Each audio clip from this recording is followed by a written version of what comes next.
बात यूपी की करते हैं।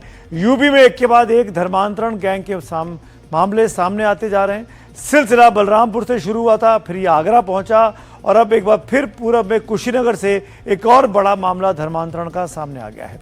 इस तरह से आरोपों की बात कुछ और से जगह से भी अब सामने आई है। पुलिस और जांच एजेंसियां लगातार कार्रवाई कर रही हैं। अब खबर यह है ताज़ा कि अब एक लेडी छांगुर भी सामने आ गई है। हम ऐसा क्यों कह रहे हैं, ये रिपोर्ट देखिए और आपको सब समझ में आएगा।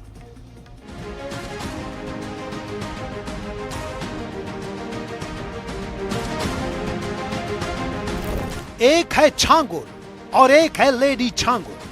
दोनों अवैध धर्मांतरण का धंधा चलाते हैं। दोनों पर शिकंजा कसता जा रहा है। दोनों अपने अपने रैकेट के मास्टरमाइंड बताए जा रहे हैं। दोनों यूपी के हैं। बलरामपुर का छांगुर, कुशीनगर की लेडी छांगुर। दोनों पर बड़े आरोप हैं। आरोप ये कि दोनों हिंदुओं का धर्म बदलाने का काम करते हैं और इसके लिए पूरा गैंग बना रखा था। यूपी पुलिस ने बलरामपुर और आगरा के बाद एक और धर्मांतरण गिरोह का खुलासा किया है। यह कार्रवाई कुशीनगर जिले में हुई है। इस केस में मास्टरमाइंड जैरुन्निशा नाम की महिला बताई जा रही है, जिसे पुलिस ने गिरफ्तार कर लिया है। मास्टरमाइंड महिला समेत 4 लोगों की गिरफ्तारी हुई है। जैरुन्निशा, अरमान, अरबाज, इकरामुल पुलिस की गिरफ्त में है। जानकारी के अनुसार जैरुन्निशा भी छांगुर बाबा की तरह गरीब और कमजोर वर्ग की महिलाओं का धर्मांतरण करवाती थी। जो जानकारी सामने आ रही है उसके मुताबिक भोली भाली लड़कियां टारगेट होती थीं।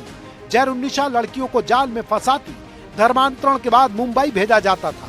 यह भी कहा जा रहा है कि मुंबई में जिस्म फरोशी का धंधा करवाया जाता था। 3 हिंदू लड़कियां मुंबई से बरामद की गई हैं। इनका एक संगठित गिरोह है जो कि हिंदू जो नाबालिग लड़कियां इनको टारगेट करता था और इनको बहला फुसला के इनको अन्य शहरों में बुला लेता था।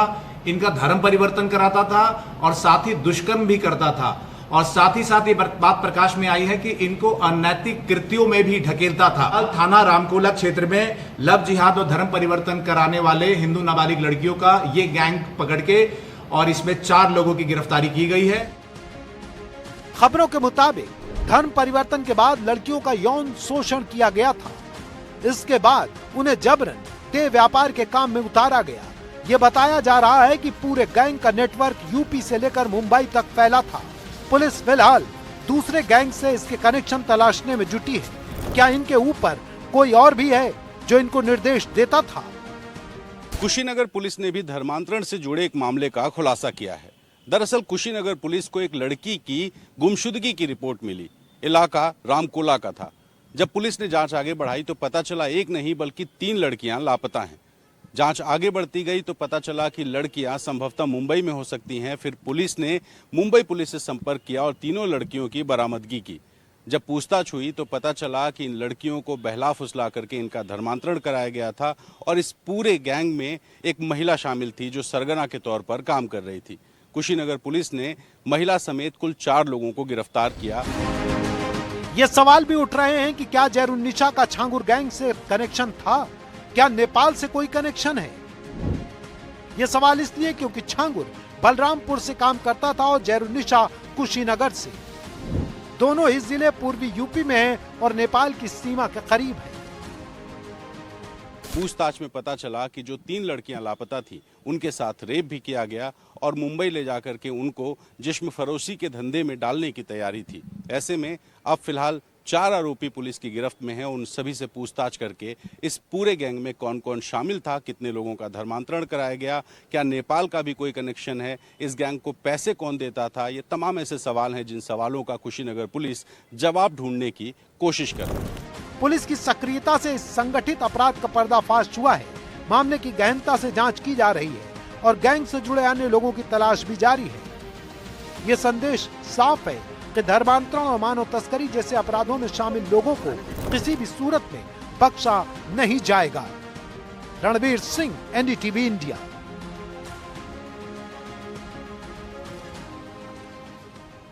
धर्म परिवर्तन कहिए या धर्मांतरण कहिए, इन मामलों की शुरुआत यूपी के बलरामपुर से हुई थी। छांगुर गैंग का पर्दाफाश हुआ था। छांगुर फंसा तो उसके इर्द गिर्द मौजूद कई लोग फंसने लगे। अब उसके परिवार, उसके करीबियों की संपत्ति का ब्यौरा भी खंगाला जा रहा है। खुद छांगुर की करोड़ों की संपत्तियों पर ईडी का शिकंजा कसता जा रहा है। अवैध धर्मांतरण सिंडिकेट चला रहे छांगुर की मुश्किलें बढ़ती जा रही हैं। छांगुर पर ईडी का शिकंजा कसता जा रहा है। ईडी की कार्रवाई में छांगुर के ठिकानों में कई अहम दस्तावेज मिले हैं।